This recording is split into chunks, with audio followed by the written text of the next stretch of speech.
It is 5:34 PM on Thursday, December 18. I'd like to call the meeting to order. Can I get a motion to approve the agenda? I'll make that motion. Thanks, John. And is there a second? Second. Thanks, Christina. All in favor of approving the agenda, please say aye. Aye. Any opposed, say nay. Motion passes. Next item is Executive Director report. James, you got it?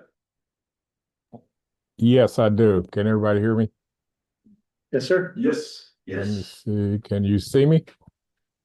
Yes, sir. Yeah. Oh, good evening, everybody. And then I have all the PDFs queued up, so just tell me if you want me to show them. No. Okay. So for November, we served 284 people in November. That was 31 more people than October.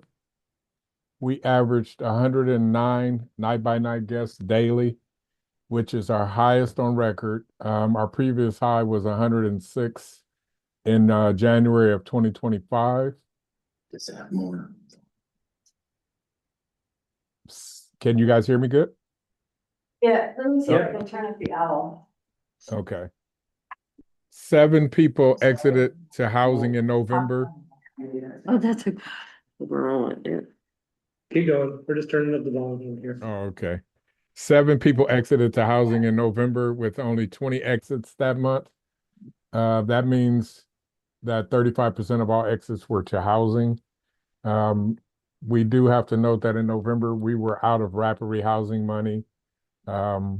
We since have rapid housing money, and we've started to allocate funding to close out the year with how much money we want to spend for the year. And I think I've allocated $5,000 to spend on rapid rehousing before the end of the year. We'll be reimbursed for that as soon as we get reach that figure. We do have our grant agreement. We'll be talking about that later on. So that means we can, as soon as we sign it and we get the okay from the city, we can start getting reimbursed for services that we provided. In our continuous stay programs, among the 10 exits that month, only 2 were exited for failure to meet program expectations. I think that's important because in the beginning, when we started, we had a lot of exits from our continuous stay programs because of failure to meet the program expectations. Case managers are doing a better job working consistently with people with program expectations, and we see the results of that with less people being exited for failure to meet the program expectations. The rest of the people were either exited to housing or transferred to another continuous stay program. Sometimes we move between 90-day to the village. After the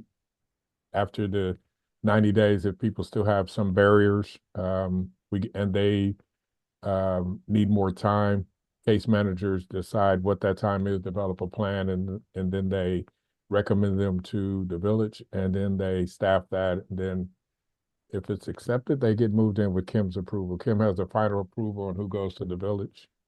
So that's been a good process.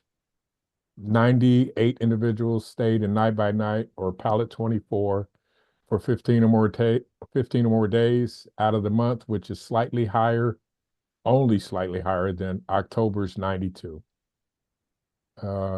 We had 38 individuals who were 62 plus staying at the shelter, or about 13% of our total population. That seems to be slightly lower than the national average. I believe the national average is between 18 to 20% of individuals 62 or older. And I think some of their categories are mostly 55 and older, but then they do have a special category where they look at people 62 and older.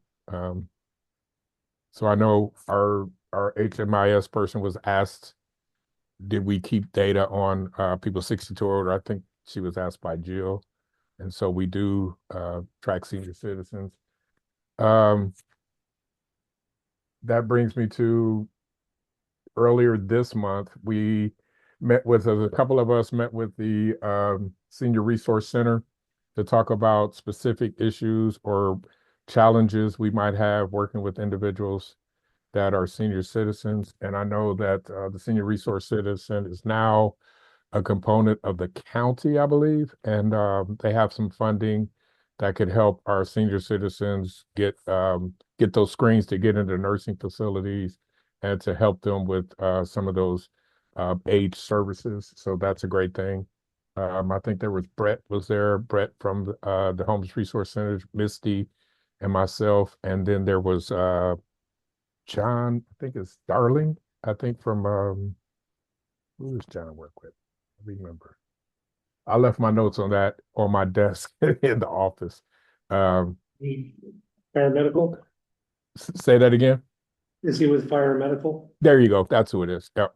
And so we were talking about how we can better do that. And I know one of the things that we do find out is that if we can encourage the people that we're working with that are unhoused to start to maybe be more consistent with going to Wellness Wednesday and keeping consistent with some type of care provider instead of just when they don't feel good calling 911. We're trying to reduce the number of 911 calls, so we started talking about how we could do that. And so we're going to try to encourage them to reach out to MIH before calling 911 if we could, so we can start to get a better handle on that. So I know that's very important. I also earlier this month attended the affordable housing study.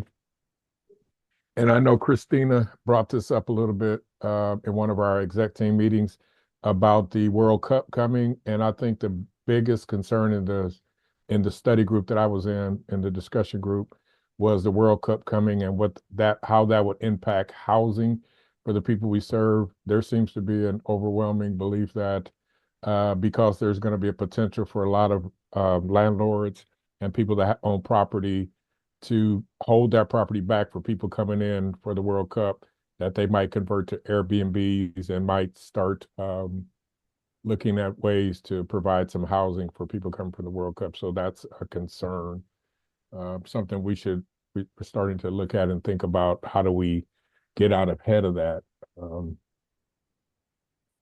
We have a new Wellness Wednesday participant.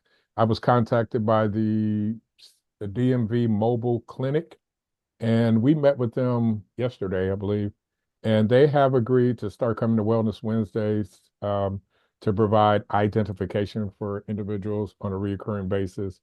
And I think that's going to be a real good draw for our people, because they can let us know how many times an individual has had IDs in the past, and we will start to develop policies where we'll encourage people that have not been able to keep those IDs and have had to get duplicates often, that let us hold your ID for you, and when you need it, we'll have it if you want to, because we will not be paying for more than one.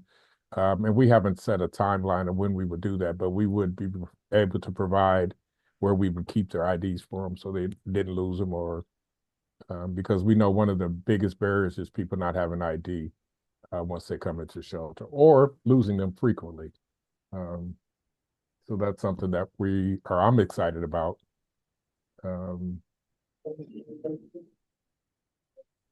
Excuse me?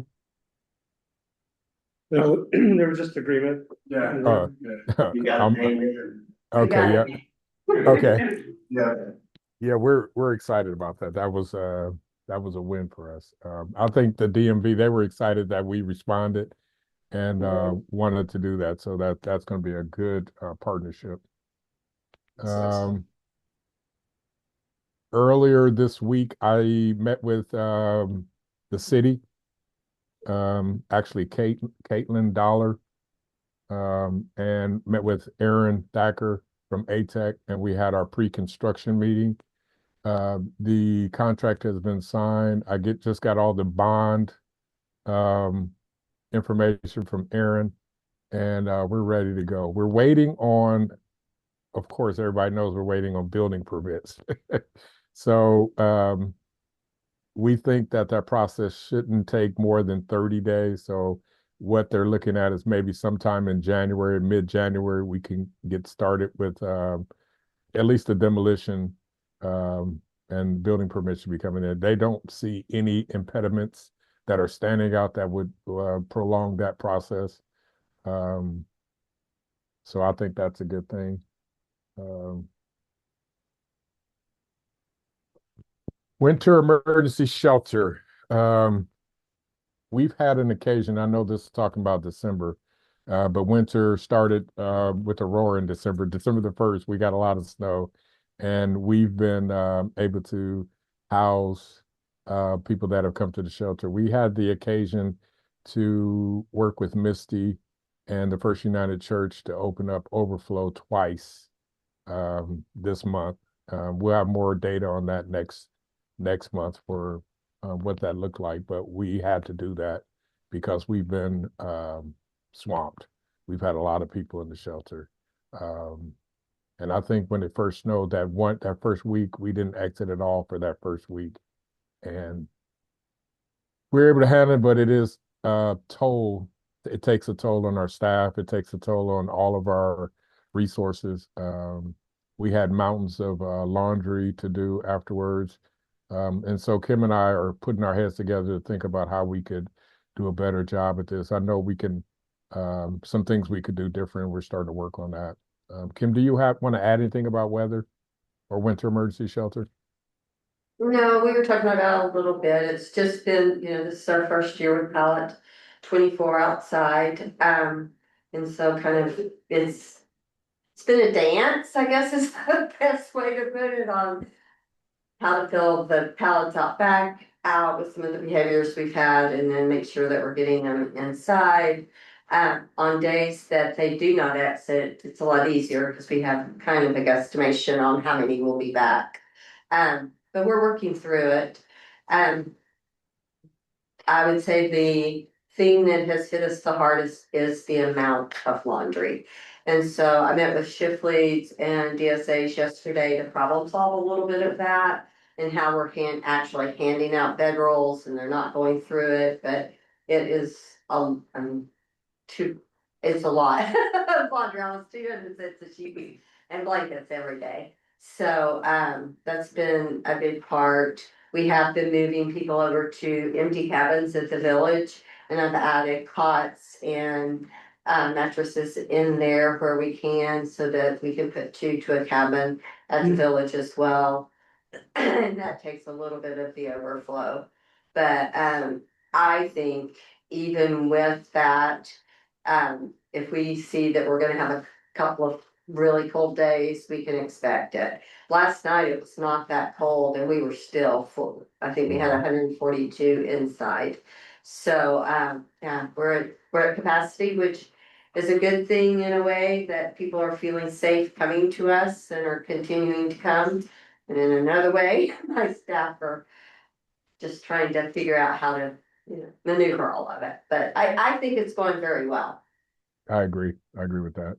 One of the things I can say is that our low barrier model for the Pallet 24, we can definitely see that we're going to have to partner closer with Bird Nash, because being low barrier, some of our folks that have mental health episodes or some instability, it's really starting to show out there. And one of the things that's been really hard is when we have someone that's experiencing significant symptoms, that it's hard to double up with them.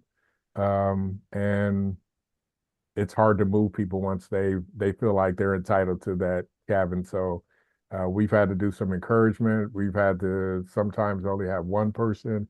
We have some individuals doing some interesting things to make it undesirable to bunk with them. But we're not saying they can't be at the shelter.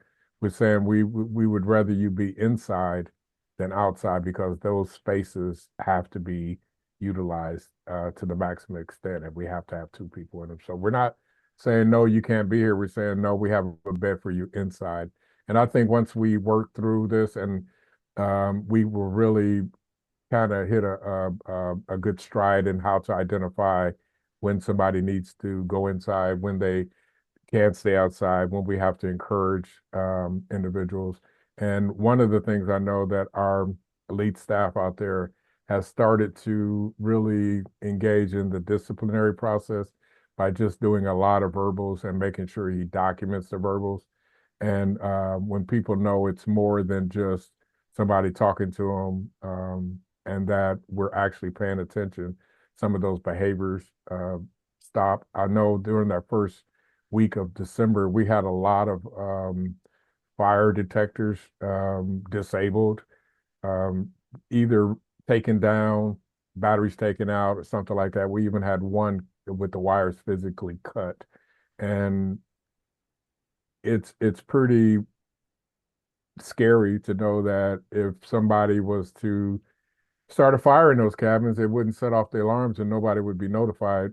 The only notification would be when we see the fire or something. And so we've been making documentations and writing people up, and we've just been explaining to them that that can't happen. We're still allowing them to stay, but we're paying more attention to what they're doing and the shape of the cabins when people come out. And he said, since he's been more diligent about talking to them and engaging with them, that some of those behaviors have started to subside. So I think that's a really good thing. Um, I want to commend all of our DSAs. Um, they've been doing a wonderful job. And in the midst of what they do, it seems like they're not making any progress. But comparatively, this year is so much better already than last year, and definitely heads and tails above the year before. So I see the difference, even though it's still chaotic when you're doing it day to day, but a lot of the behaviors that we used to see with everybody on edge, it's not the same way. So it's getting lot better. And I want to commend our DSAs, and I need everybody to know that they are doing a wonderful job. It's not an easy job, and a lot of times it's a thankless job, but they're doing a great job, and it's getting a lot better. So, does anybody have any questions for me? James, I have a question. Just doing comparisons for the last couple of months, in the client demographics report. And I'm just honing in on the substance use disorder chart for, our client demographics. And I'm just gonna ask you, if you've noticed, any kind of change. I'm thinking because of the end of year, the holidays, I just want to kind of keep an eye or just understand if there's an uptick of substance use disorders during this time, for our clients. I'm noting the numbers from October were 21 individuals who identified alcohol use disorder, and now this month it's 24. So I'm just curious about, like, is it a repeat of the numbers of people, or are we adding more? Is it 24 folks? And so, yeah, it's increased by just a little bit, according to the charts, but I'm just curious about what that means, operationally, internally, and for staff, and like what is there to do, as we know that there's an increase of this in Well, our Lawrence Community Shelter. What are the options, or that's too many questions. But please, for all. I would say that I want to caution everybody that these numbers are self-reported. So we don't look in people's charts or we don't seek out the information. This is self-reported. I will tell you that I believe we have significantly more people with alcohol use disorders and substance use disorders. Kim and I talk about this every day, that we believe that we've seen an increase in the use of alcohol and drugs at the shelter. Well, in the vicinity of the shelter. The use inside the shelter is going down, but we have the bus stop and we see a lot of people using at the bus stop, and we notice a lot of people come in visibly under the influence of either drugs or alcohol. So Yes. with that in mind, I believe it's higher than that, and I think I think we're seeing the results of people using more. So, Bus stop's a blessing and a curse. I love it because it's on site. I don't love it that we have really, I mean, we can't control what happens at the bus stop. So there's in the evening, quite a crowd that's out there, and then they tend to slam what they have at the end. Even though we have the amnesty lockers, so It's like Las Vegas. yeah, It's there. we're so, we feel it and we're seeing a lot more, especially with alcohol. How do you guys think, would there be a way to get more accurate, I mean, numbers on people that are experiencing SUD? Because, I mean, the thing that I would like to see eventually is residential mental health and residential SUD as a stepping stone to give people this safe space, you know, to be free of substances, and then we could get, like, you know, therapists and other services around what you guys are doing, and probably bring them in there and into Douglas County Jail. But we need that data, because, like, always everybody is wanting to point towards how big is this issue and is there really a need for it? And there's been times in the past when the county has taken a look at it and they're like, well, do we really need it? And again, when it's self-reporting, I mean, most people, Okay. they're gonna say no. I mean, that's just the way that it is. But do you think there's any way that you can kind of help us with getting some more data and on these numbers, so that we can kind of illustrate that as? I think, David, we can, if we sit down with our case managers and develop a questionnaire about how to do a deeper dive into that. Right. And specific questions to ask. So if we Yeah. just ask, these questions are, do you have alcohol use disorder? But if you ask somebody, have you ever been to treatment before? Right. There's two different questions. And then you can dig deeper into it. So we could, if you wanted to work with me to develop a way to ask maybe 5 questions, it can't be an exhaustive psychosocial review, but we just need some questions to talk about substance use Something disorders. simple. Yeah, maybe Yeah. how many times have you been to treatment? Have you been to treatment? Do you drink every day? Just, you know, those normal questions where it will expound on this to get some of that information you want. Yeah, Harlan Radak and some other people. It'd be good to get some people together on like a little panel to kind of come up with something. Yeah. That again is going to seem the least amount of threatening. It's always like a trust building to kind of get kind of Absolutely. information to come out, and Absolutely. the right setting to give it in too. So We may, I don't know, James, we may see that percentage come up when we do point in time. Because a lot of times they're a little bit more truthful because you have a relationship with them by then, and right. so what, perhaps. So We also have a person embedded from DECA that's at the shelter all the time, and we can work with Tyler to kind of see what he would think about that, and he might have more data on the people that he works with and knows. But there's definitely a way to get that data, David. So yes, we can do that. We can do that. So I'm thinking too, adding on to just the self-disclosure, self-identifiers, what can we do for harm reduction? Since we know that there's been an increase visibly, well, audibly, you've shared that working internally, there seems to be more of the population, they're just not disclosing. What does that look like for us to provide some in-house services? What does that mean? What does that need for you to do harm reduction that could help assess those clients that are finding substance use disorder to be something that they're checking or not checking, but not to, of course, screening is great and important, and we all need more greater questions that dive into that. But what do we do now that we know that the numbers exist and they're increasing? What does that look like? And what can that look like for you? Well, we have to have the professionals come in to do some of that. One that we can attack it from both sides. Professionals come in, and then we have more community support, like more AA groups, and somebody that, just like anything else, we have had people try to do groups and there's been little or no participation, but we have to stay with it, and they have to build the relationships.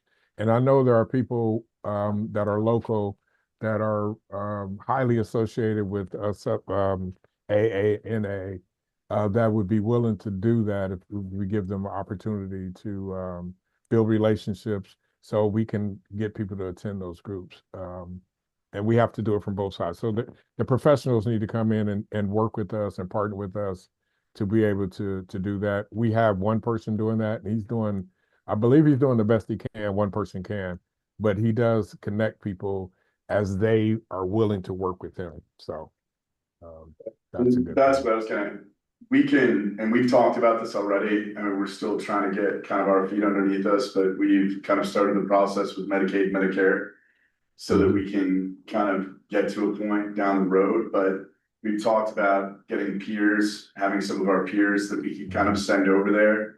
We just need to kind of get with you guys so that we Okay. can have them come over and do some work, so we can send some peer counselors over. We have a lot of connections with, smart recovery can be done online. I don't know if that's gonna really, be the best fit, because it's better, to me, it's like, when you have something that's gonna be in person, when you get the right group in there, and even certain groups, we could reach out to our contacts to kind of set some of that stuff up, because you're right, I mean, everything is about building trust. And I mean, on the point of harm reduction, like, we're meeting always where they're at.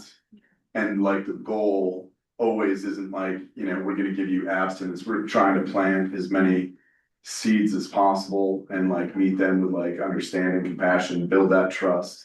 And make them feel like kind of supported throughout the whole thing. So even if they don't end up being somebody that's like gonna grab on this whole thing, we're still reducing. And we've talked about doing mobile units to kind of get out in the field. That'd be something that I'd like to see next, like for medications to help people with anything that they need. If it's I don't know if we do a needle exchange, or if we have stuff where people can show up and get Suboxone or one of these other medications. We had somebody that was wanting to set up one of these vehicles, which I think would be huge to be able to go out in the field, that could distribute Narcan and things like that, so that we, have a mobile response team that can show up. I mean, in Topeka, it's really cool how all these trucks show up on certain days, and it'd be awesome to have. I will say that I have noticed some of our folks taking the Narcan to the camps with them. That's good. Good sign.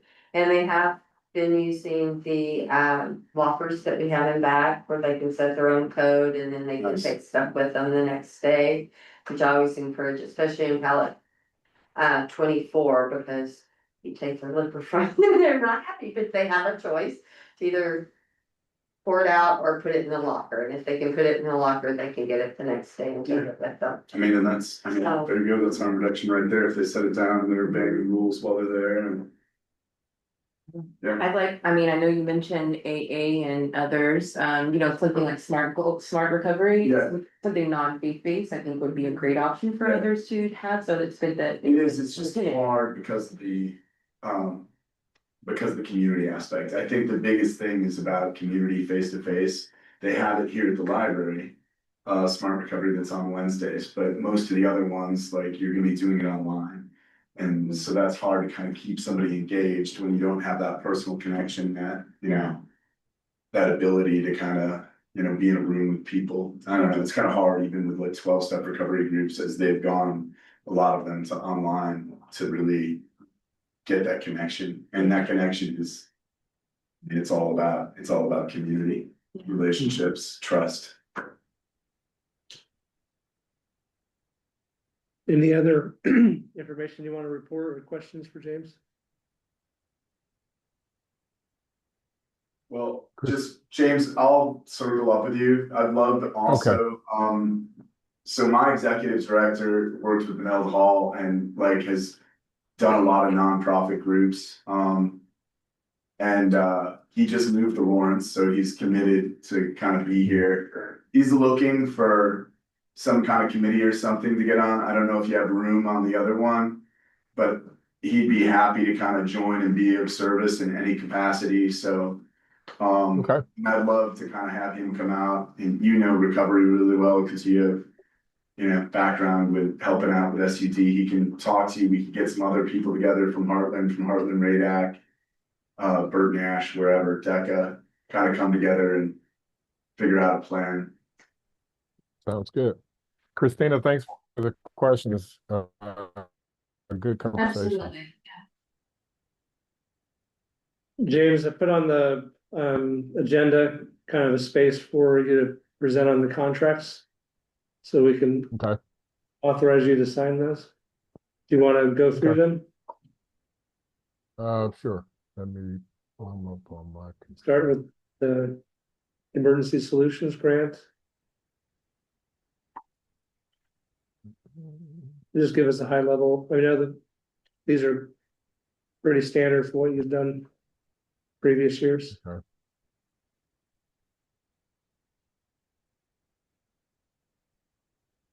The emergency solutions grant, we're looking at $56,000. That grant started, it's the 2025 ESG grant, and it started in July, I believe, of 2025, and it's going to run to December of 26. So it's an 18-month grant. The only difference, does everybody know what the ESG grant is? Do I need to explain that? Why don't The you ESG give grant, us a high level? yep, I'll give you one. It's the Emergency Solutions Grant. The Emergency Solutions Grant is a grant that's allocated from under, I should know this like the back of my hand. It's Yes, I'm I trying to was think of what gonna kind of a say. grant it is. This used to be your work, I think. It's I'm trying to think of the type of grant. Well, it's one of those grants that are coming to the states, and it's an allocation that's made every year. People don't have to request it; it's automatically allocated for jurisdictions. And so the ESG grant is allocated by the Kansas Housing Resources Corporation as the state housing grantor. Um, and the ESG grant consists of, I think, 5 categories. It consists of rapid housing, emergency shelter, HMIS, admin, and what am I leaving out? I don't know. But we've applied for emergency shelter and rapid housing. The emergency shelter side of that pays for everything that's eligible in an emergency shelter. So it will cover all the expenses for any emergency shelter that you're eligible. The rapid housing part is funding to provide rental assistance, moving assistance, storage assistance. It really pays for everything to get somebody into permanent housing. The only qualification for rapid housing is that somebody's homeless by category 1 or category 4 of the homeless definition. And so all the participants at the shelter are eligible for rapid housing. And so we did ask for emergency shelter and rapid housing after some communication with the state and the city.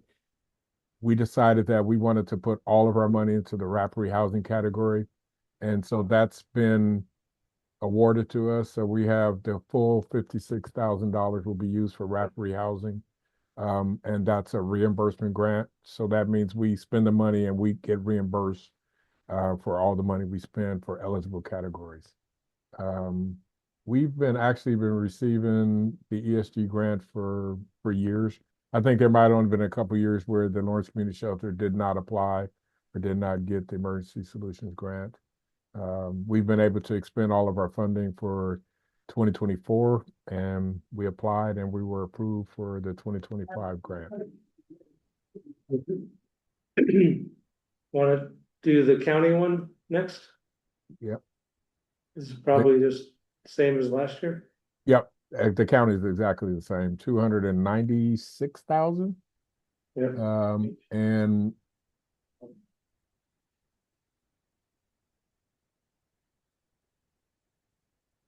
yep. They provided services. There is an exhibit in there, Exhibit 8, I think that's attached, Charlie. And that's what we're getting paid for. We used to pay for salaries. Last year, we did not just get it for salaries, we got reimbursed for the services we provide. And so they pay us every month. But I think we get like $24,000 monthly to expend the $295,000. So we use it mostly for case management, and we use it for housing navigation, those type of services that we provide. All right, and the city? The city grant is the majority of our funding. I think it's 3.15 million, 3.150 million. There it is. Yep. I didn't see anything significantly different from this one. Well, one difference I did see was that we were expecting to for 2027 reduce our funding from the city by 15%. In there, it's 10% in there. So that was unexpected, but that was okay. So we should expect then just a 10% reduction in 27? That's what's in this grant. It's in one of those exhibits. I just got that today, and I glanced over for something that smacked me in the face, and nothing stood out to kind of smack me in the face. And Misty is on here if she wanted to speak to some of the changes, or I didn't see a lot of changes in this from what we're doing. I think the way we provide services for the low barrier is really spelled out in there. The use is really spelled out about our 125 beds. And once we really restructure our interior design, we will have permanent attendance in the shelter every day. We will be working towards that. My only thing about this, and I know I asked Missy this question, was the execution of the grant and when we would receive our first payment. I talked to Karen about that today, and I think it says 30 days from the execution of the grant, and last year execution meant once it went to the city commission and then the city manager signed off 30 days from that day, we would get it. And that put us in a long time last year. I think it put us in April.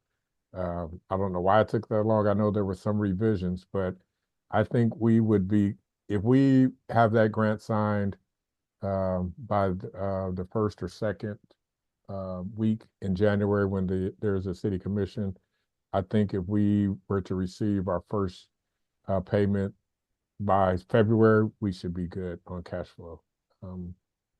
I think we have a bigger cushion than that, but that's what I'm comfortable with. You concur with that, Karen? Okay. Karen, you're nodding her head. She did. I saw her. Yeah. Yeah, so that would be my only concern, but I don't think that's something we can change, because what I learned from Missy last time, there was a arduous process where that grant, once it was approved the first time, went through every department. The department heads had to sign off, and once it got changed, I think it had to go back to every department to sign off on. And so I don't know if Missy was expecting that. I wasn't, but I kind of understand it now. So that's why I rushed it to Charlie today without having spent in-depth time. I just gave it to Kim today too. But I didn't see anything that stood out as significantly different in this one. All right. Misty, did you want to add anything?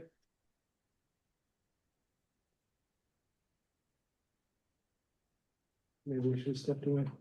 Okay. Anybody have any questions about those three contracts?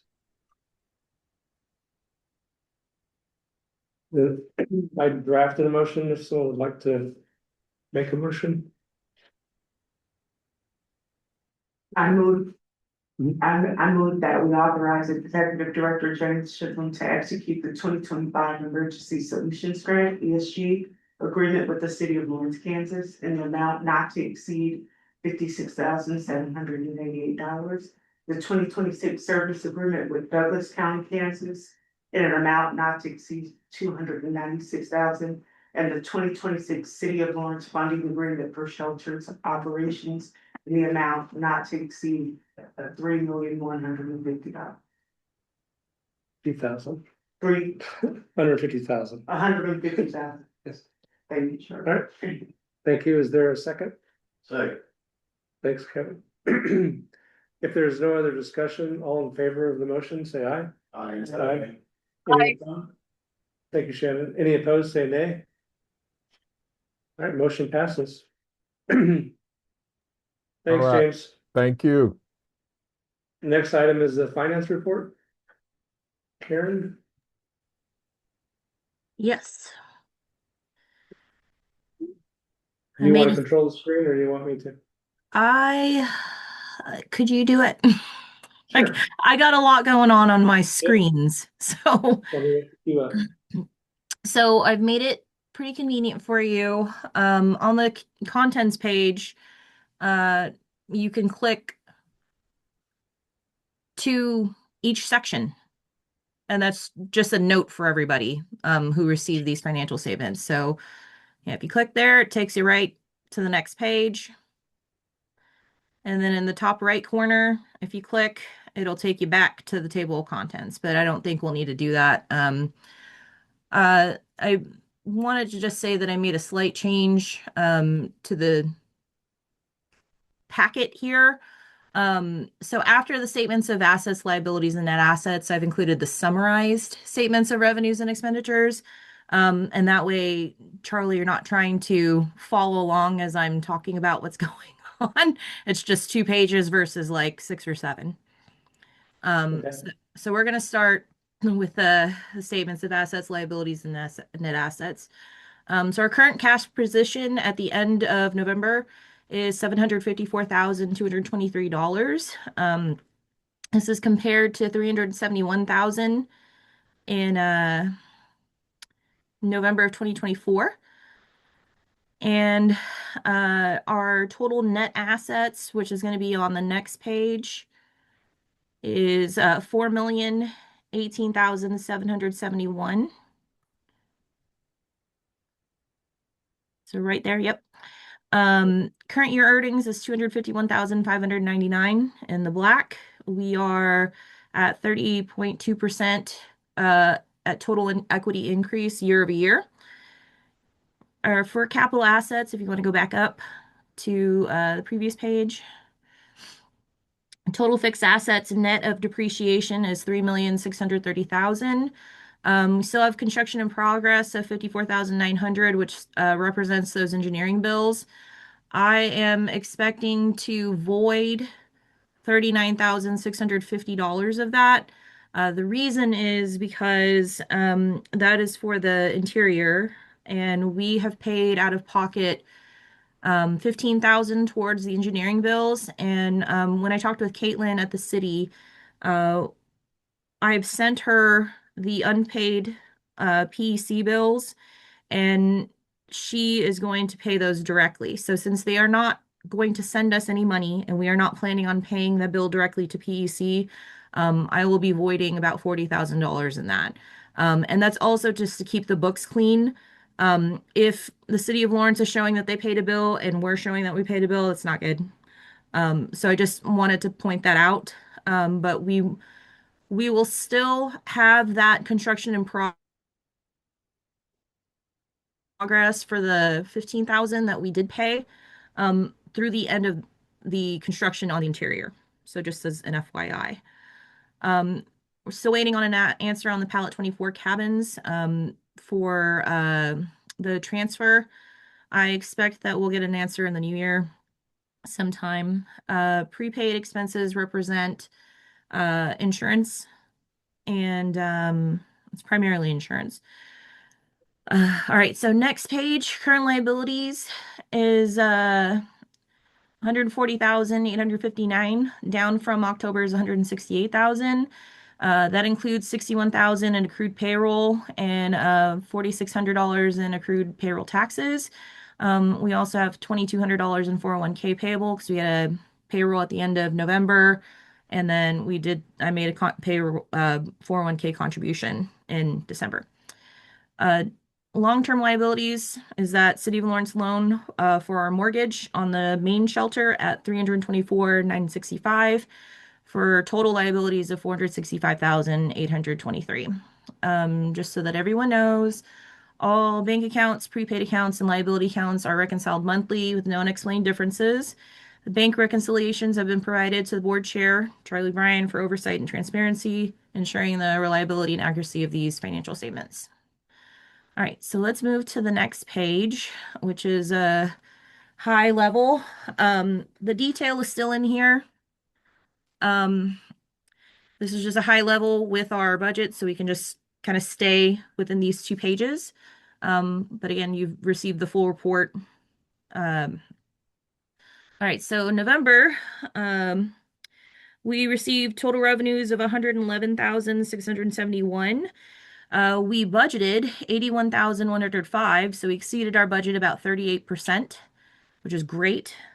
Total operating expenses, which is going to be on your next page, was $305,847 compared to a budgeted $356,000. So we had a favorable savings of $50,000. We were 14% under budget total. We still experienced a net loss for the month of $212,917, which is expected in a month that we don't receive a City of Lawrence payment, but still better than the budgeted loss of $291,000 by almost $79,000. Revenue highlights, if you want to go back up to the previous page. Individual donations for the month of November was $42,514, exceeding what we had budgeted for by 410%. So we only budgeted to receive about $11,000 for the month. We got $42,000. That's excellent. Gala revenues, we started to record 29,446 total, which included ticket sales, which were the table sponsorships of 12,000, donations and pledges at 13,571, and auction revenues of 3,875. This month we recorded significant in-kind donations at $3,300. Really generous community giving this month. Really appreciate the City of Lawrence, the community. Okay, so let's go back down to expenses. Gala expense performance. We had spent about $12,000 we recorded in November. So we had a net proceed in November of $17,736. Total net gala proceeds are $23,691. You can't see that represented here, but that's just in total. I do want to remind everybody that preliminary amounts from the gala were, I think, net we were expecting $83,000. So this is just the realization of it. So going on for the rest of the expenses that we're doing, total operating expenses were $305,847, which is 14% under budget, which is largely payroll. We spent $238,292 payroll, 14% under budget. Groceries, we were 13% over our monthly budget at $14,166. Fundraising, because we didn't budget for it in 2025. We're over budget, so $10,947. Operational supplies, we were 12% under budget this month at $7,078. And repairs and maintenance, we were 75% under our monthly budget. November generated operating loss of $194,176 before other income and expense, which is typical for our non-City of Lawrence payment months. Year to date, through November, we are showing total revenues of $4,061,460 against a year-to-date budget of 4.3, almost 4.4 million. It represents a 330,000 shortfall. which is 8% under budget. But we have been pretty frugal this year. Operating expenses totaled $3,632,000 compared to a budgeted $3,919,000. So we created a favorable savings of a $287,000, which is 7% under budget. So the net year-to-date surplus stands at $251,599 versus a budgeted $291,675, which nets $40,000 shortfall from budget expectations. Major expense categories is payroll, groceries, and professional services, with utilities falling closely behind there. We are over budget on utilities. It's kind of expected because of the utilities raising their rates. Operating income year to date is $428,880 before the other income expense items. And I think that's about it. Do y'all have any? All right, thanks, Karen. Do y'all have any other questions? I did want to point out one other change.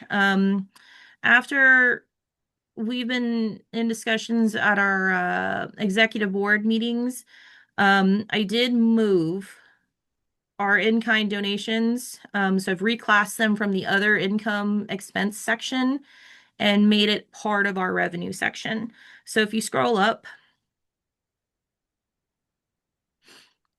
you'll see it right at the bottom, donations in kind general. And so for the year, you'll see that we received 91,508. So that's significant. The majority of that is Aaron Thacker with A-Tech. He's very generous. He had contributed in kind the change order for pallet 24 at $65,000. And so that is being depreciated over 15 years. It's already been capitalized. But otherwise, that was the only other accounting change that I made this month. Does anybody have any questions? Yeah, I have a question. I'm new, so I don't know the history, but why is payroll down so far under budget, and is that affecting services if there's not enough people hired? So we experience high turnover in this industry. That's just a general, it's not specific to us.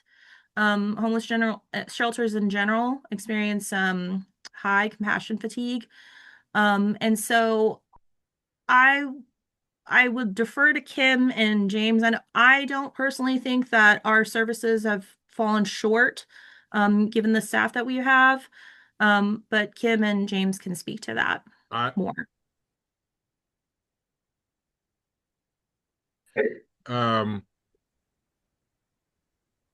We've some key positions or some positions that people have vacated. We have not filled them. So that accounts for some of the under budgets. Just looking forward to 2026, we had to start thinking strategically about how we rehired some positions, and we're trying to consolidate that. And so that's why some of that's down. And we do have a large turnover for various reasons. And when you say, has it affected services?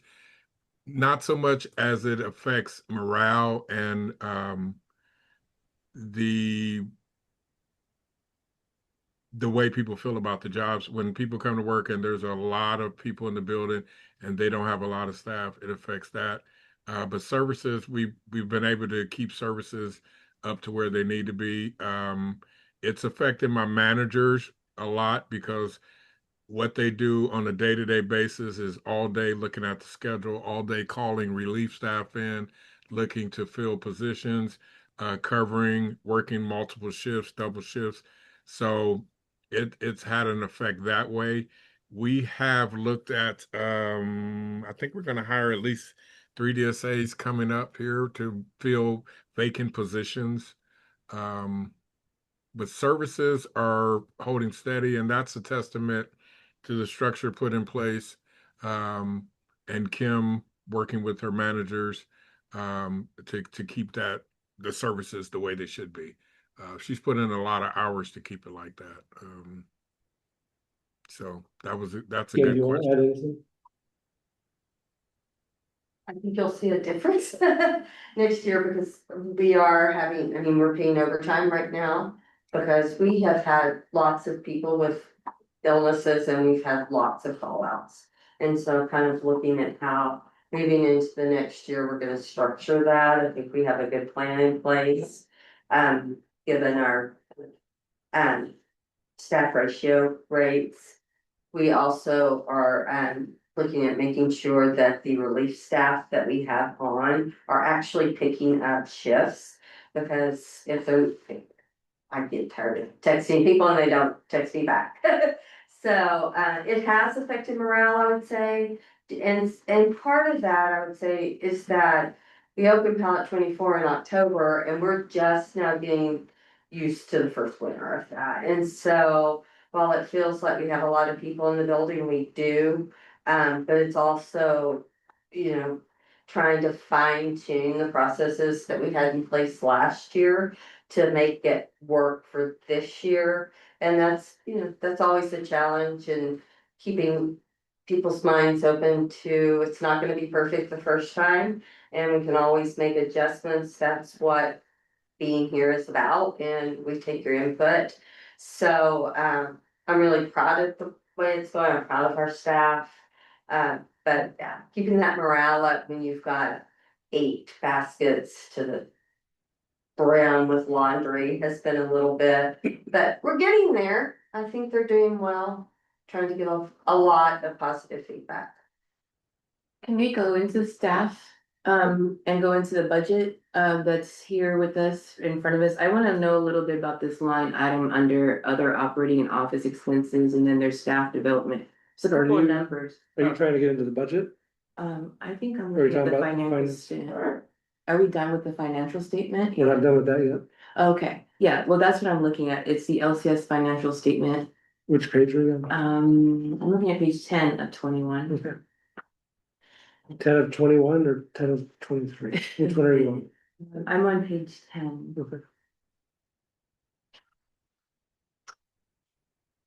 Well, he's doing that, I think, Mine, yeah, right? correct me if I'm wrong, but I don't know that we've ever been able to hire Under computer full, IT. have we done it? It's a challenge, I mean. But I hope it was- to Kevin's You see question, it? we budgeted X amount of dollars This for right? X amount of positions. Yeah, you're there. Scroll down a little bit more. More. There you So go. we're always low.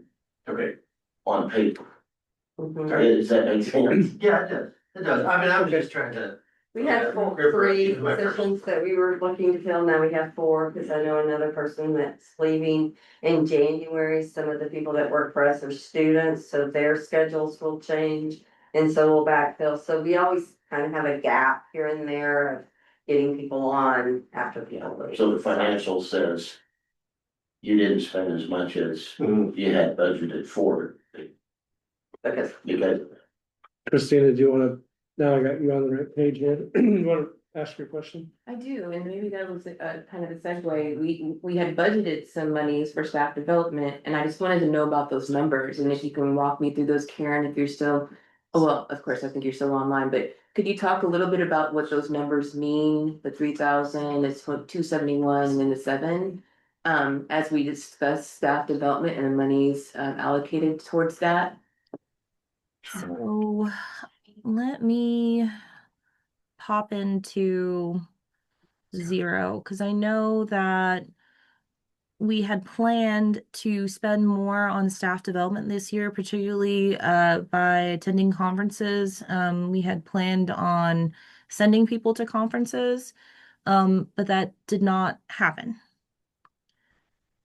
So let me see what is in there right now. Yeah, I think I'm looking for like the budget that we had allocated for the development of staff, which would, I think, help talk about how we retain. Mhm. Okay. But our understanding is our turnover, but still, if we budgeted some money, I just wanna know what those numbers mean Yeah. and how they reflect our staff and development that we put into it. Right. So Charlie, if you want to jump to page 19, and that is, you could type that into the, Yep. We show the variance. yeah, and then you scroll down, and so we've got staff appreciation and staff development there. So initially we had budgeted 20,000 for staff development. Staff appreciation is borrowing from that budget. And so, as I mentioned, we just did not, we did not spend as much this year, if at all, on staff development. But like I said, we had planned on it. And so what I've got here that we spent on it so far is that we've attended the Chamber of Commerce's leadership luncheon back in February. And then we renewed a notary. But as I mentioned, we had planned on sending case managers to conferences so that they could meet other case management, meet other people in the industry, see what they're doing, come back rejuvenated. And that just has not happened.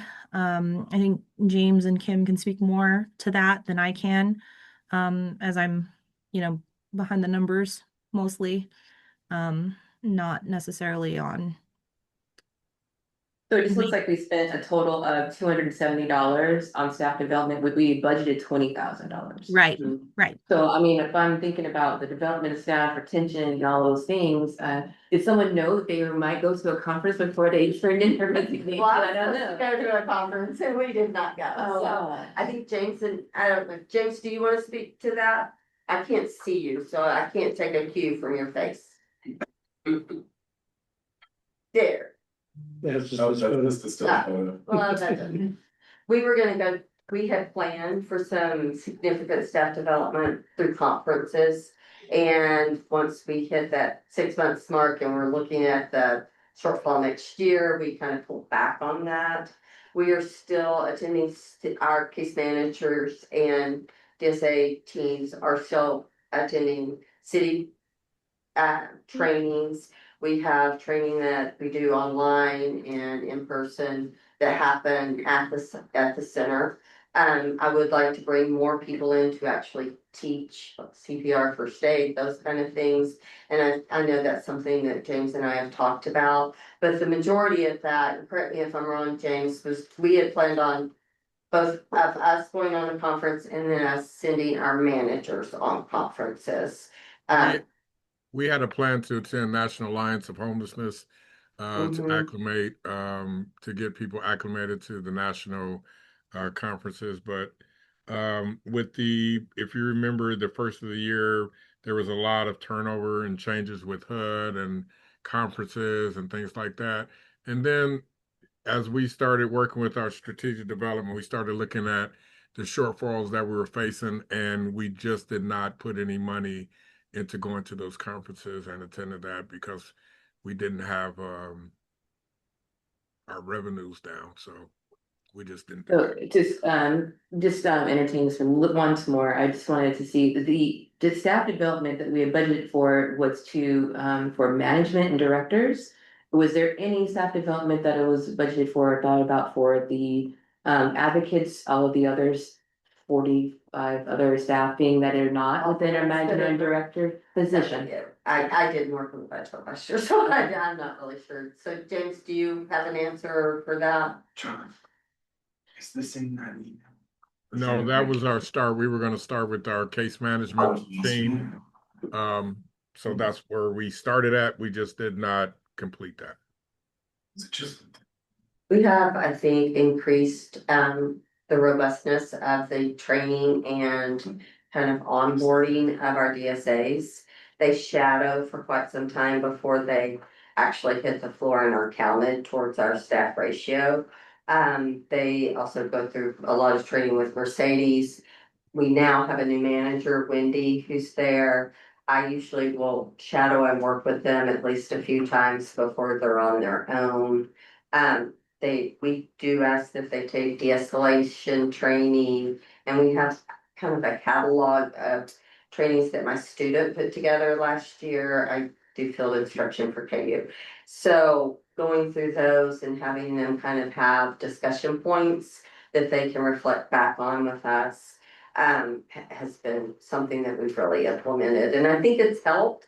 But we are working with a lot of times, very young staff, and so when you work in a shelter, sometimes it's a little bit more than you think it's gonna be. Sure. But yeah, we've made a huge effort to try to kind of make orientation and support more robust for our VSAs, because honestly, they were a shelter. Absolutely. One more thing too, I wonder if this is an opportunity, right? I'm leaning into what we are understanding and seeing the door and trying to see a door.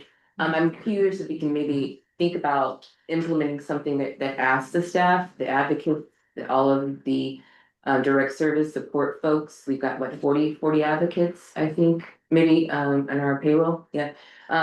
I think we do have 40, asking them what trainings would work for them, what low budgets, less than 5,000, less than, not even a conference, Right. but like a 2 hour weekend trainings that they would be available for, counting towards their build. And so that might help with like understanding how difficult this work is. Right. And I believe in trainings and education for folks to understand their role. So if we budgeted for it and haven't used it, I'm just curious as to how we can look into doing that again.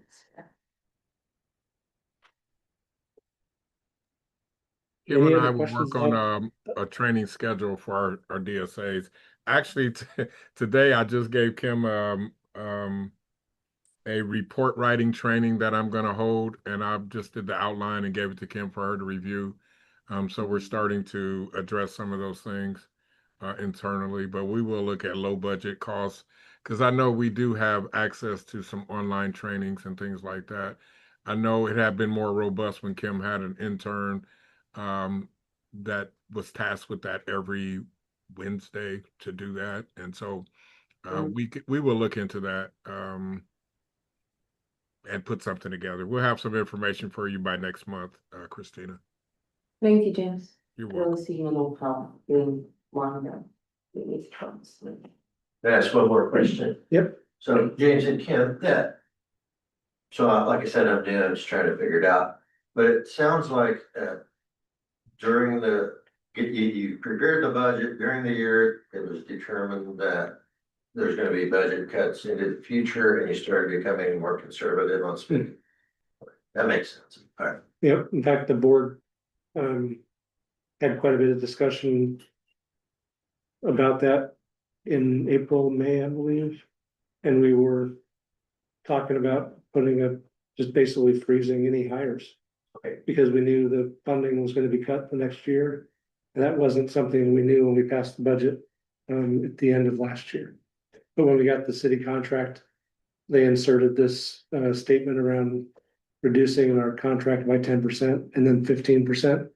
So it was just like, we gotta stop hiring just because we budgeted to hire, because we're gonna end up having to fire people, at the end of the year if we do that. And we probably need to think differently about how do we staff going forward if we're not gonna have the same revenue, and we weren't making up the difference with donations or any other, kind of revenue source. So it was, I think, all of us trying to figure out how not to, how to manage the budget for the remainder of this year.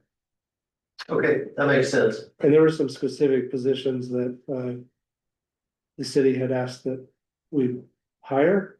And that was part of that discussion too, like, are we really gonna do that when our funding's gonna be cut? Can we afford to do that? How do we think carefully about, how many positions we have and what positions they are?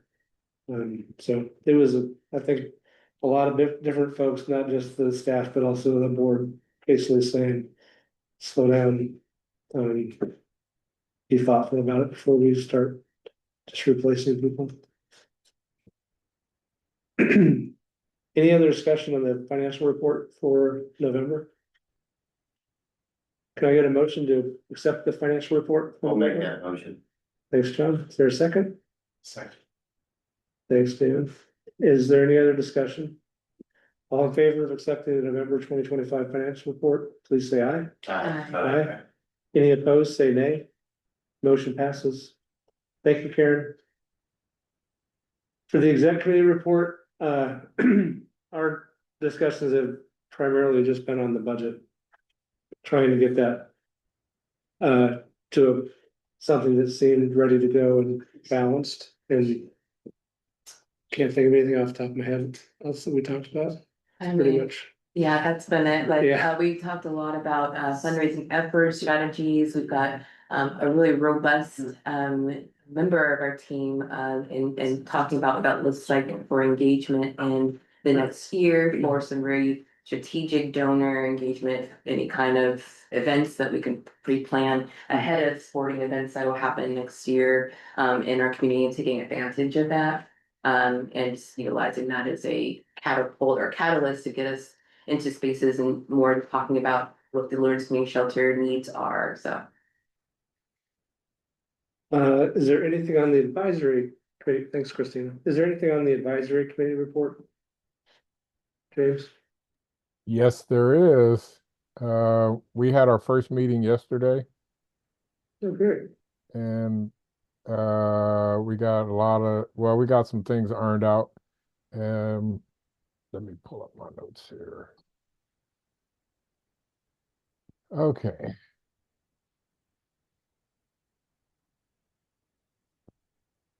Sorry.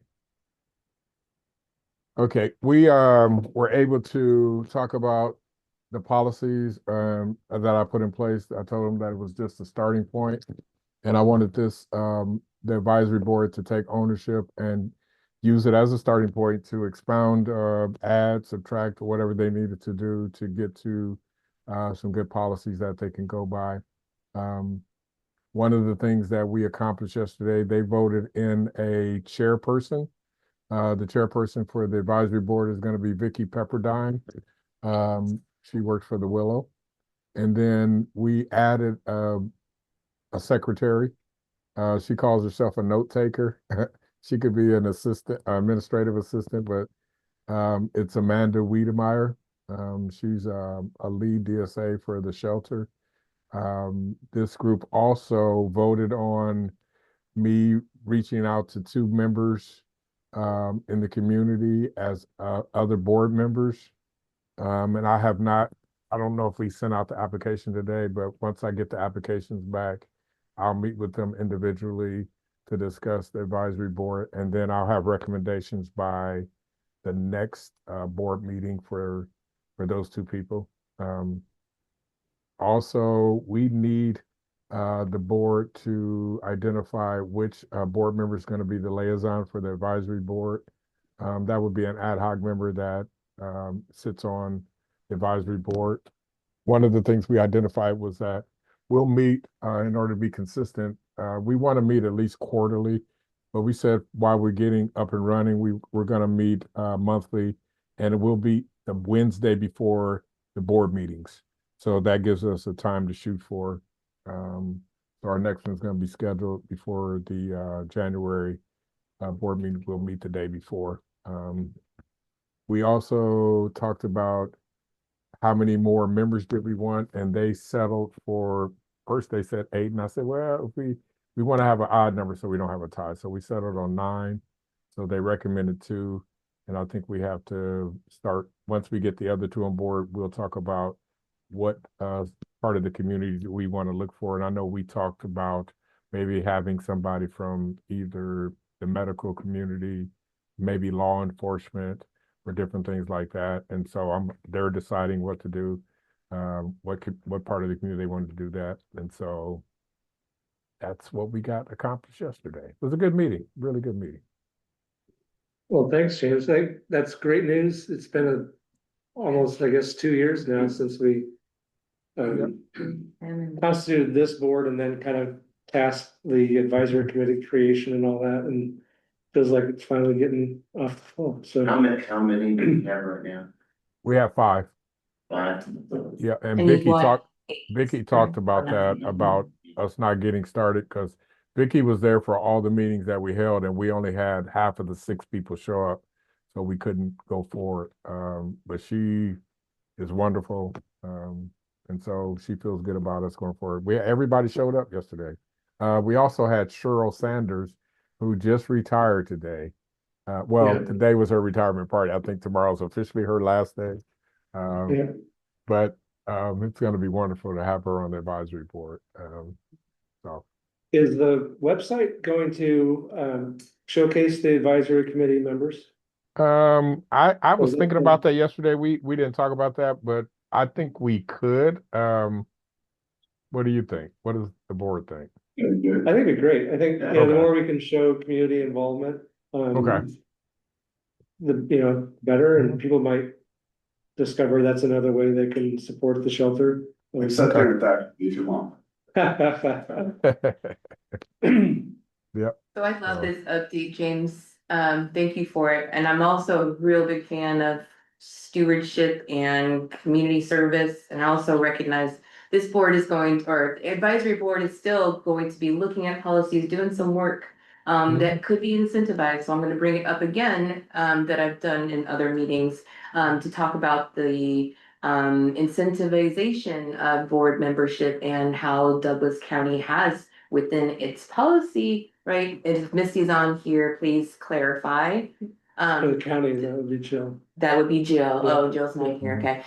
The county does have an incentivization for those who serve and volunteer their time on boards. And if anyone on that board were to qualify, that could be an alternative or an incentivization for them to contribute their expertise, because that's what it is they're doing. They're giving their time and their expertise. It is actually a valuable and should be given its due course. So if that's an option, please do Gotcha. share that if that still fits and aligns with the board advisory to have and take advantage of. I think they do and they can. There might be some restrictions, but I'm not sure. But absolutely want to make sure that people are paid for their given time if that's a possibility. I appreciate you saying that. That recalled another thing we talked about yesterday was having someone that's unhoused on the board, but we also were having great discussion about how to identify when somebody might be ready so they don't become overwhelmed while we're asking them to be on the board. And so I said we need to take some time and be thoughtful about this. So just start thinking about what would be some of the things to look at that would not overwhelm somebody to be on the board. Where are they at in their recovery? Where are they at with their life? And just some of those things. So we don't just have somebody that's a great person that's unhoused and then them being on the advisory board interferes with them able to take care of themselves and things like that. So just hearing that incentivization, that makes me think about that would be a way. And it could be where whoever's unhoused doesn't have to serve the same amount of time because it could be burdensome for somebody to actually commit to being on a board that's actively living on the street. So I just wanted the board to know that we have to be really thoughtful about how we decide who to ask to be on And the you have board. Vicki Pepperdine there, who works, in trauma-informed care and is all the things at the Willow. So I think, you have a good person who has that lens there to help out with making sure that we're not further traumatizing anyone by asking them to contribute their expertise. So you're looking for somebody that's currently unhoused? I Not think that somebody would that's- be what I said was I go to a lot of meetings. Well, one was the housing affordable study, and one of the questions I asked some of the moderators were, did we ask any of the people that provide housing to people to be in the study and provide commentary? They said no. I said, well, did we ask anybody that's unhoused that's looking for housing to provide a voice? And they said no. And I said that purposely because that's where that's how you can make better informed decisions if we start to have people that provide some of those things or need some of those things. And I told that to the board and they said, well, we want to look at how would we select someone to be, so we can be cognizant of that. Gotcha. I'll make, again, that suggestion that I was talking about with Ken Vick, our executive director, and he's, licensed clinician, like, he'd be happy for something like this. If you guys are looking, if you want me to put him in contact, I can do that, but, he's ready and eager, so if you guys need somebody, let me know. You can give that to Aaron. I'm trying to not effectively do that. I'm asking them to have their own recommendations, and the process will be they make the recommendations to me that who they would like to do. I would send an application interview because the board still has to approve them, and so the board has given me the ability to select who goes on there, but I want them to make the recommendations. They make the recommendation to me. I do the application process. I interview people, take that back to the board, and then I make the recommendation to the board for approval to do that. That So, sounds good. Yep. Awesome. Thanks, James. We appreciate You're you welcome. taking the lead on getting this off Oh the yeah, ground. it was pretty. It's a pretty good experience. Well, just for those that are new, maybe haven't read bylaws yet, to give you a quick understanding of this. The bylaws have like only a couple committees that are kind of in the bylaws, the exec committee and the advisory committee. And the advisory committee is intended to help advise the board, advise the executive director. It's tasked in the bylaws that the executive director kind of coordinates that committee. But we have to be the ones that appoint them.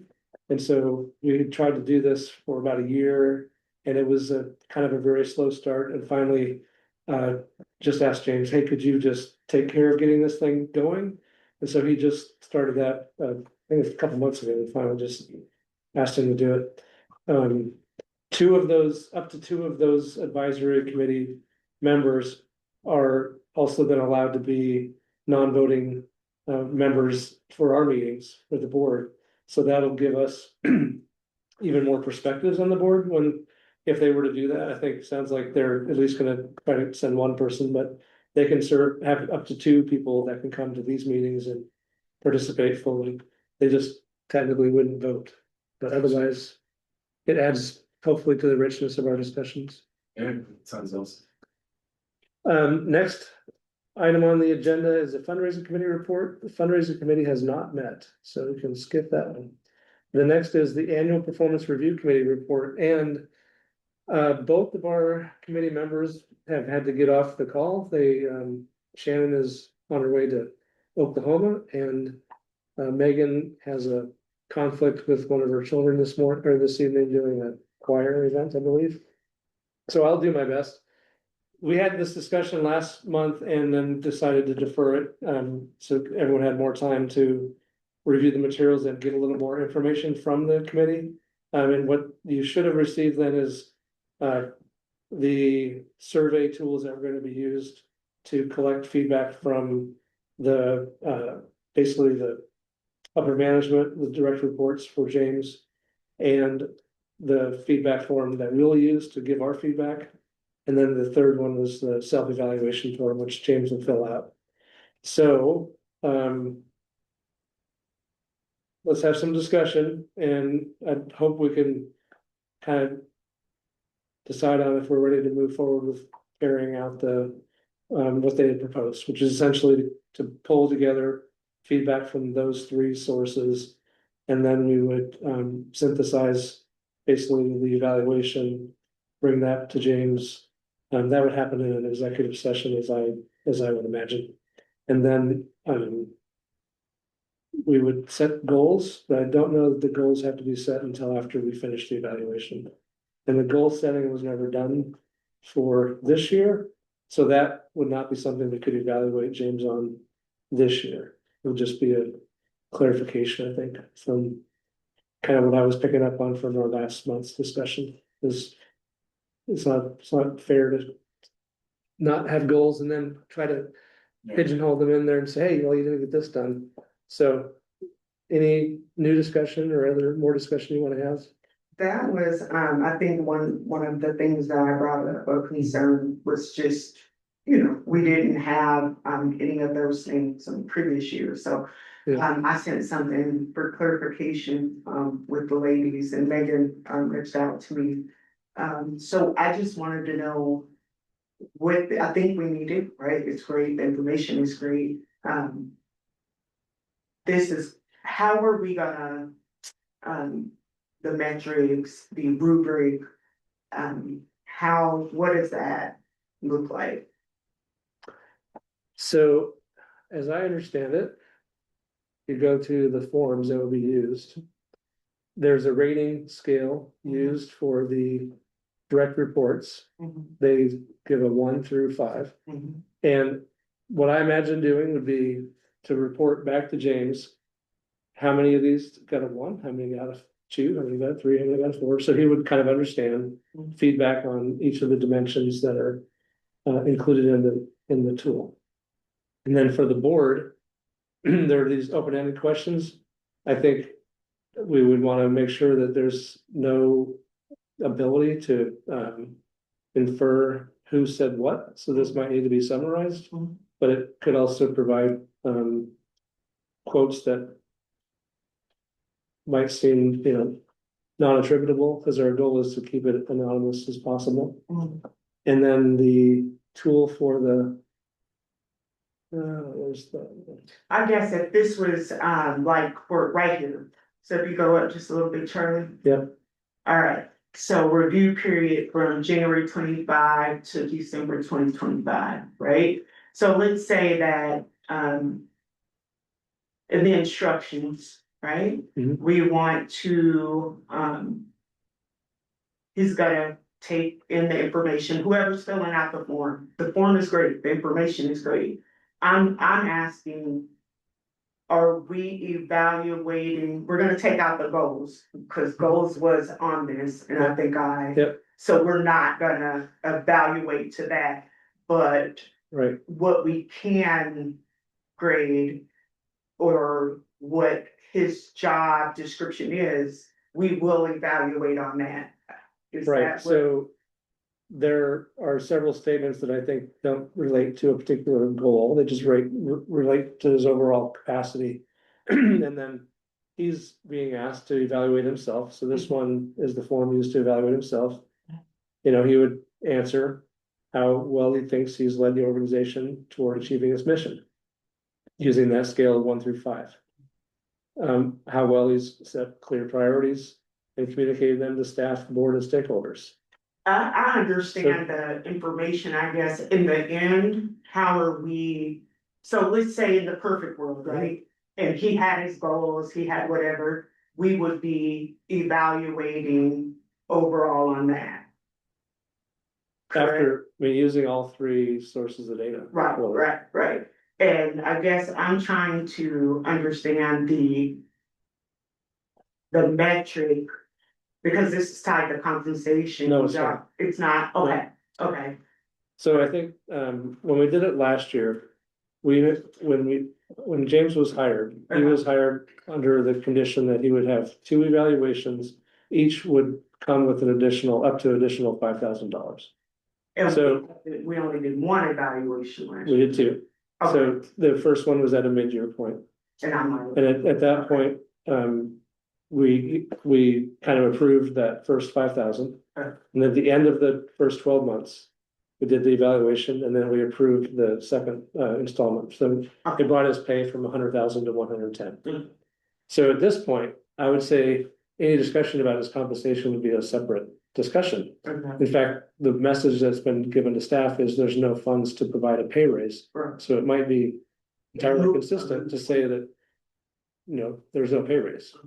We're trying to be careful about, not spending more money than we have, so unless we can resolve the revenue shortfall, it's not probably very responsible to give him a pay raise and then not, basically we're telling him not to give an invest pay raise. So I think that has to be a separate discussion. Conversation, okay. But the board, I don't know that, I guess it's a discussion we'd need to have, but my sense is that would be that'd be an awkward position to put, anyone in to say, you get a raise and none of your staff do. Right, I okay, mean, that makes sense. right. So just overall, if the goals are out of it, because there were no goals set for that year, then the evaluation would be his job performance and, what our mission are, okay. Yeah, I see it as really, we haven't provided him any feedback, and this is the chance to give him feedback over performance over the last Yes. 12 months. Mhm. And then Set some goals and everything. then, for you know, next year. move into that space where we can be more deliberate about saying, here are very clear goals we want you to achieve. And then hold them accountable to those expectations. Yeah. I feel like we've done a little bit of that kind of expectation setting, but not formally. And so probably that's the thing we were a bit negligent for on this year. We were kind of using the initial job announcement, which did articulate some very ambitious expectations. And I would say that has been the guiding kind of force around what do we expect? And it's mostly been the stop this ship from sinking, get it to actually increase capacity. And I think in many ways, he's heard that and he's done that, and the board's been pretty consistent about that expectation. So really, those expectations have shifted quite a bit.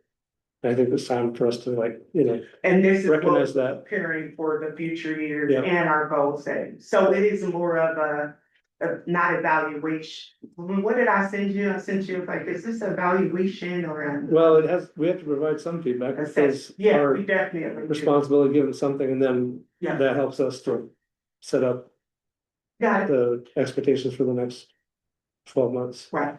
I understand. Thank you. And clearly, like, the fundraising thing has become paramount, and that wasn't the case. Yeah. 2 years ago, Right. when the board went out to hire him. That's the new chapter. Yeah. Yeah. Okay.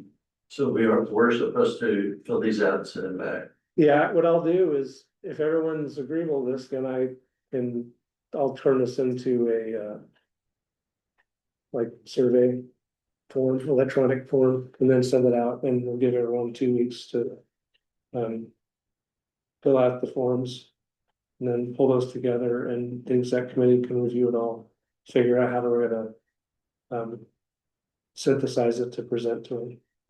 And then we can kind of work on, because in the end, it's a 1 through 5, we're gonna need a rubric or a matrix in the, or a matrix in the end. And we could just kind of work on that, right, but work in Like an motion. average score. Yeah. So- To I- say what you are. No, you're right. Yeah, I mean, I think you're asking, like, do we give him an overall number? I'm just saying, how does it look? Because I think the annual performance review committee or the governance, what's the committee that's? Annual performance review. Yeah, committee, okay, is going to, you know, look at this, and right now, we're in a situation.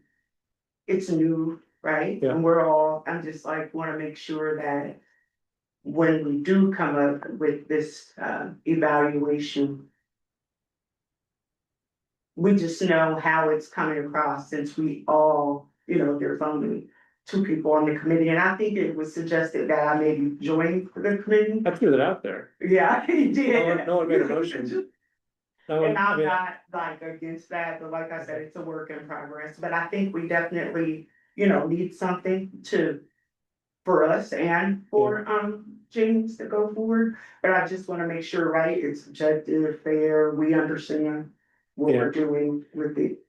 Well, I think how we did it a year ago was okay.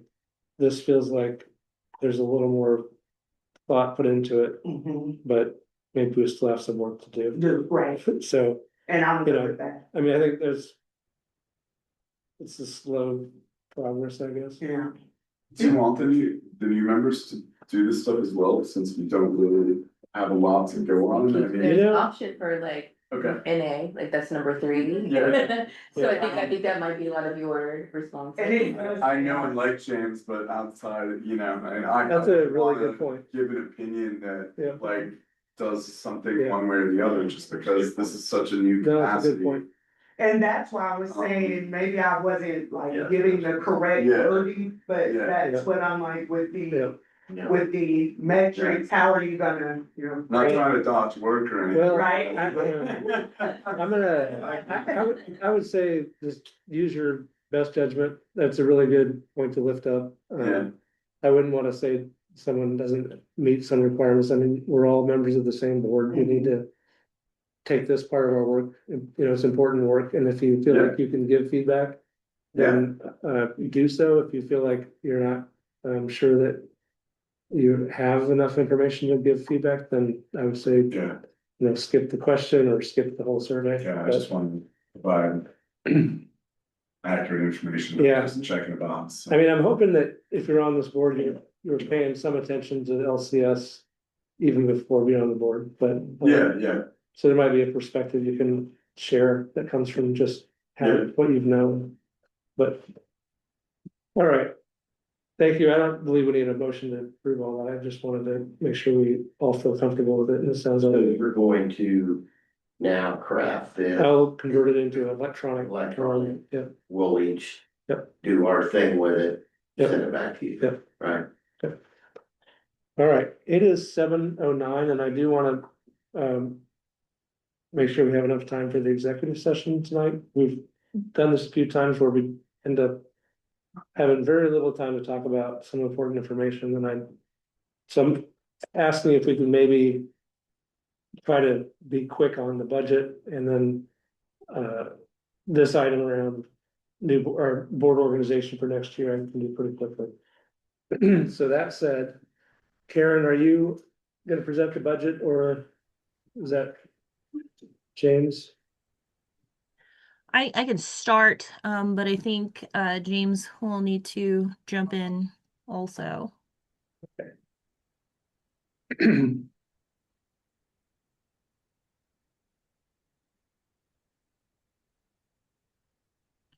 The important part, not to cut you short, but the important part is we did get to a balanced budget. Yes, Um, that is the important part. So, and it's done through some ambitious goals around fundraising. And some tweaks to the personnel budget. What are the ambitious goals? Where's that line? So, Megan is off the call now, but she's been really in our exec committee meetings, as Christina mentioned earlier. She's been pushing hard on the ability to raise money. And, I know this year was kind of proof of concept with the gala. And it did better than I think we all imagined. She has a lot of experience doing fundraising and also doing consulting with nonprofits around fundraising. So she's pushing hard that James can spend more of his time on fundraising, and that will pay off. So she's got kind of an outline of kind of a plan. So we're just kind of saying, all right, Megan, we're gonna trust you. We're gonna put this in there, and we're gonna have to be really careful to stay on track, and if it doesn't work out, middle of the year, we're gonna probably have a different conversation, so. Karen, do you wanna give us a quick rundown of the budget, and then we can hopefully take a vote tonight? And maybe leave us 10 minutes for the executive committee or executive session? Yes, you want to pull it up on your screen? I got it, why did it not show it? Give me a second, Sarah, let me stop sharing and reshare. Thank you. All right.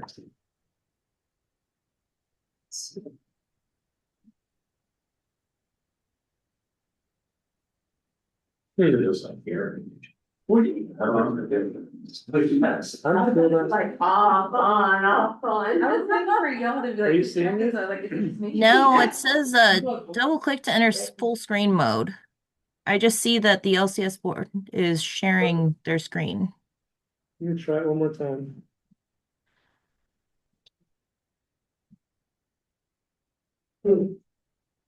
Well, I will Well, do it. I'm a, E, I, can you share it on your end? yeah, I will. Let me put Let me this try away. another trick here.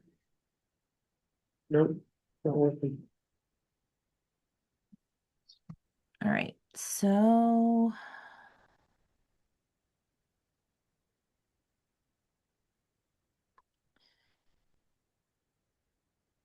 All right, can you all see my screen? Nope, no, yep, we can now. All right, so you all should have received this Excel file. This pink tab represents the fundraising calendar that Megan had shared with us. So just high level, pretty lofty Need to in the make that big. fundraising section. What's that? We need to make it bigger. We're just Okay. trying to get it bigger. Better? Maybe. Trying to figure out how to make it bigger on this. Yeah, if we could, can we get it on the, Um, there? There we go. That's better. You're getting there. on the screen in the TV in the library. All right, hold on, okay. Because like I said, my screens multiple. Try to get this so that it is optimized. All right. You were good. It was kind of on my end, I think. Okay, better? I think so. Not sure about the new. Go ahead. We don't have a All lot right. of time. All right, so yeah, pink fundraising calendar.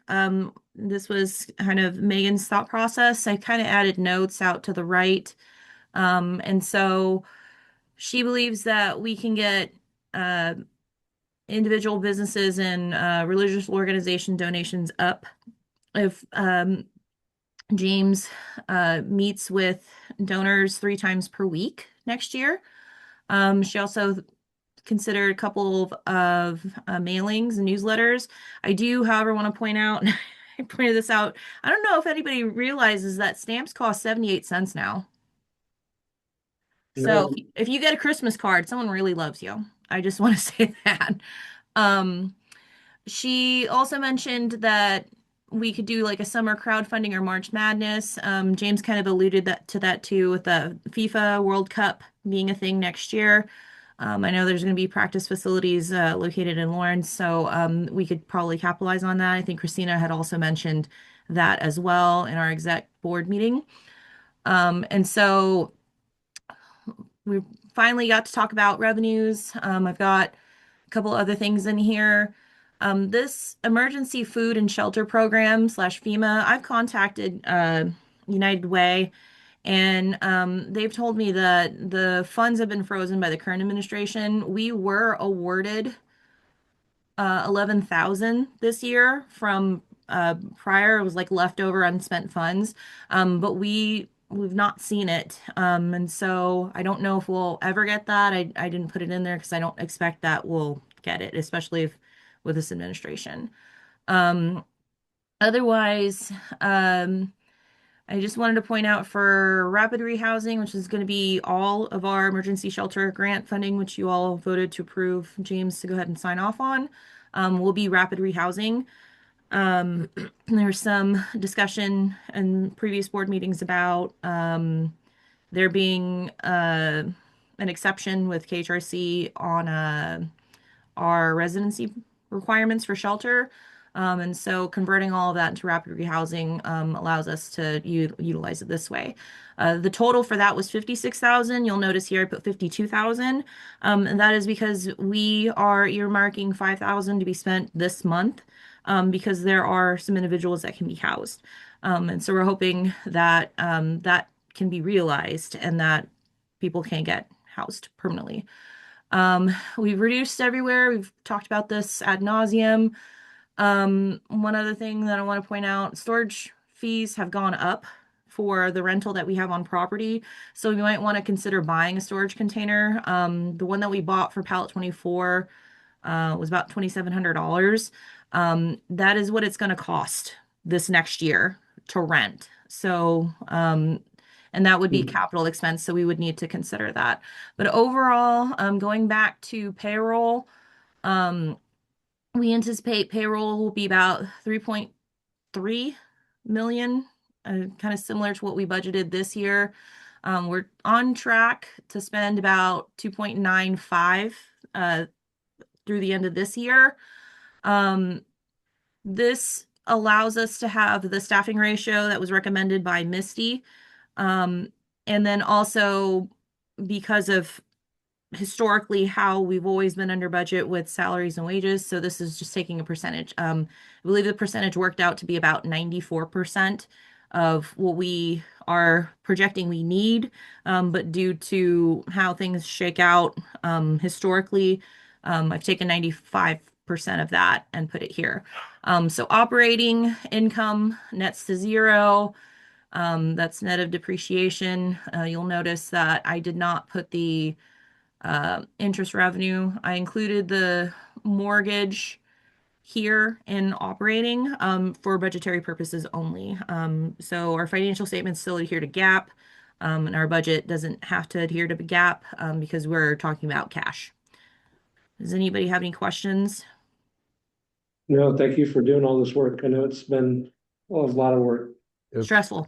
Karen, it's been Stressful. amazing, Karen. Karen's been amazing because we've been asked to, as Charlie talked about, since April, start looking at our budget and our numbers. And Karen has changed this budget a lot of times. Sometimes every time we talk about it, we ask for different things and she's been responding. One of the things I will talk about when Karen, go back up to the top to the Fundraising yeah, or fundraising. yeah, and revenues. Yep. One of the things we talked about was what we can do now with the first gala behind us. We recognize what we can do and what the potential is, and so we can expound on that and kind of double up on that. But one of the things I talked about, if we have these lofty expectations with donations, we need to start having some checks and balances at certain times during the year to see if we're reaching our goal. Do we need to increase? What do we need to do to pivot? So we're not waiting until 6 months down the line to see, hey, we're not meeting our revenue. And so we're going to make sure we build something like that in to check where we're at. So I just wanted everybody to know, because I know you can always say, oh, we're going to get a lot of money and we don't get it. So it's not just in the budget line item. We're actually going to be checking to ensure that we're meeting some of these mini goals to meet the larger goal, so we don't let it get out of hand going forward. I do also think now I should have enough data to be able to accurately budget monthly. So you're seeing this annualized. And so rather than taking this and dividing by 12, I'll try to make it more representative of what we can actually see each month. All right, any questions about the budget? Can I get a motion to approve the 2026 budget?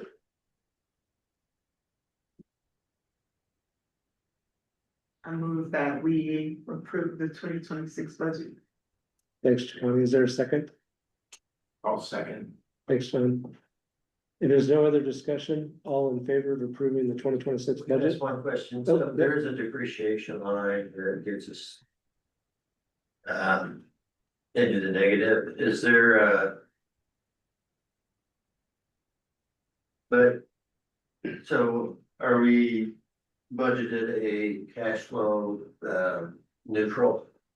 Yeah, that's where Is that right, Karen? That's correct. Okay, all right, then that's kind of where she's all I got.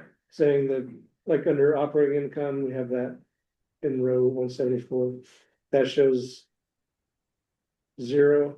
Yes. And then the transfer to debt service is actually the mortgage payment, which is a cash transaction. So that's also lifted up into the operating budget side. Any other questions?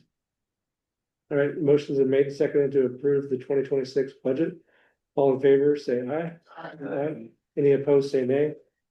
Motion passes. Thank you. Thank you very much. Thank you. And I'm gonna try to share again, see what happens. Still not in. Well, we'll go to the next item on the agenda. Sorry you can't see that. I guess I can just stop sharing if you guys can't see it. Under new business, I just wanted to give a heads up about our 2026 board work or organization work. We will have officer elections. Those happen in January, so next month. We will need to elect the president, vice president, secretary, and treasurer. So be thinking about that if you want to stay on or if you're interested in putting your name out for one of those positions. The meeting schedule that we've had, we set this just annually. So we've done the fourth Thursdays every month except for November and December, which cause a conflict with holidays. So we've shifted it to the third Thursdays on November and December. If you guys are good with that same schedule, then we'll just lock that in. Is there any objection to that? Basically the same schedule we've had. Okay. And then this one will probably need some more discussion next month, but committees, I don't want to just assume we're always going to have the same committees, so we can talk about, like, do we have the right committees? Do we want to shake up who's on committees, and that can be future work. So are there any questions about that? Okay, next item is just, are there any board member updates or comments from anybody on the board that they need to share?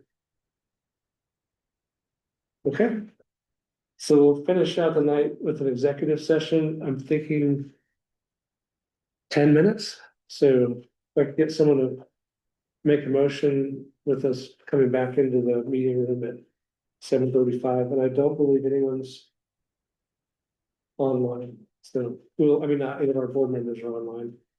We'll keep the online meeting going. I'll open up an executive session so that we can join it.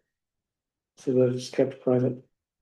I move that the board recess into executive session to discuss a matter involving the non-elected personnel pursuant to KSA 754319B1. This executive session is necessary to protect the privacy interests of the individual involved. The board will return to open session in meeting room C and on Zoom at 7:36 p.m. No binding action will be taken during the executive session. Participants in the executive session will be the board members, both in person and remote. Thank you. Is there a second? Second. Thank you. All in favor of moving into executive session, say aye. Aye. Any opposed, say nay.